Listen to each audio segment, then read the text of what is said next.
Joël Dagosseri.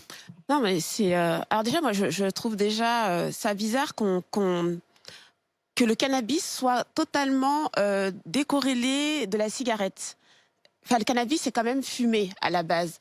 Et parler du cannabis sans parler du fait qu'en fait, on est attiré par le fait de fumer.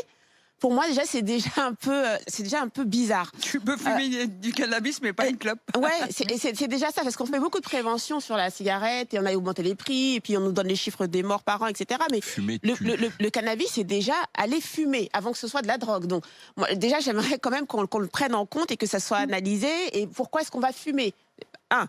Deux, penser que le cannabis va régler le problème des cités, mais alors là, non mais vraiment, je sais pas à quelle heure ils se lèvent ces gens-là, mais je sais pas où ils vivent, mais sûrement pas en tout cas dans la vraie vie, parce que le problème des cités, il est lié à la pauvreté, au chômage.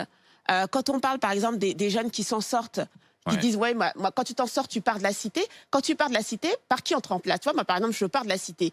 Par qui on me remplace? Tu crois qu'on me remplace par quelqu'un on me remplace par la pauvreté, par quelqu'un d'encore plus pauvre que ce que j'étais quand j'y étais arrivée. Donc le fait de déverser des populations toujours de plus en plus pauvres dans les mêmes lieux, et ben tout ça, en arrêtant le cannabis, tu crois que ça va s'arrêter? C'est pas le cannabis. Le cannabis va absolument pas régler le problème des quartiers. Alors attends, je voudrais qu'on écoute.